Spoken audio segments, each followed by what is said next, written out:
Hi, my name is Owen Bastable. I'm a trainer with Project React.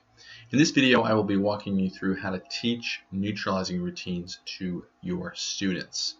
So I'll show you how to teach stuck points, which will be the exact same as a vulnerable decision point, and reset routines, which is the exact same idea as a neutralizing routine. I'll share some lesson plans and examples, and I'll give you some resources for implementing this in your classroom or your school. So to begin with, do you think students could benefit from learning about VDPs and neutralizing routines? If you need to pause and think about that or share as a group, please do so. I'm going to give you some lesson plans to look at. So if you want to pull these up and follow along, you can. They're linked here in the slide. And before I get started, I just want to make sure everybody's clear.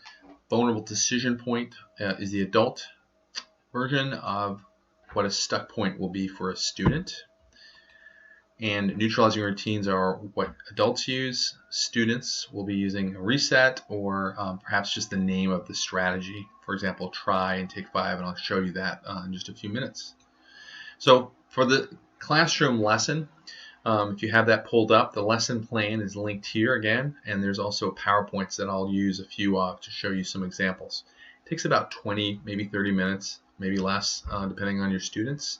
What the point of this is to teach students how to identify specific situations that are challenging or stuck points. So here's some examples of the slides you might share. First, what is a stuck point?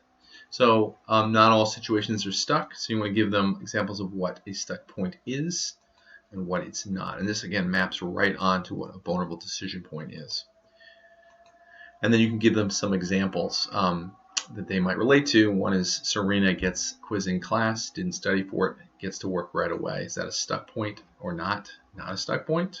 And then gives you some information why it is not. Serena gets a quiz in class and didn't study for it. She spends the time complaining about how unfair quizzes are. So this is something right in the moment. She's responding in ways that are going to make it maybe worse for her. Sometimes you can also build in time to have students identify stuck points using this handout.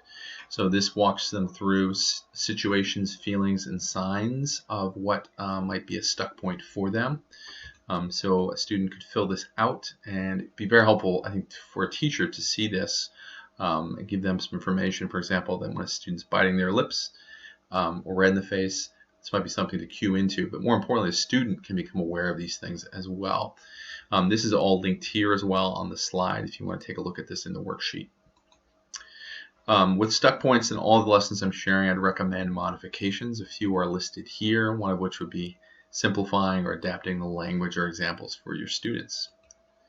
So the school-wide reset, a neutralizing routine for students, the lesson plan's here, and there's PowerPoints to accompany it. Here's some examples. First, you define it. What's a good reset?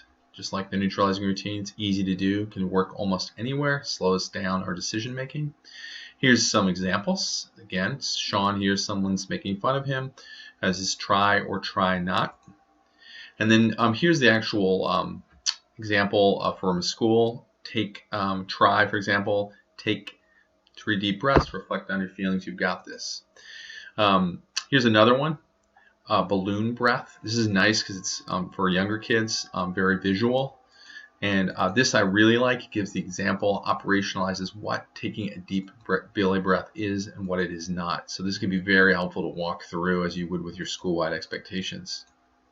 And then giving the students practice and visuals is very helpful as well to teach these strategies. One way to do this in a staff setting is a staff meeting would be to walk through it and use role plays. You can look at this as one way of doing a role play. So just to close, VDPs, students have VDPs and we call them stuck points, just like adults. You can teach them using reset, and it's important to practice these with students every day. This is a one-page implementation guide with all of the links I provided today. If you have any questions, please let me know or our team know, and I hope that this strategy is useful to you and that you can teach this to your students. Thank you for listening.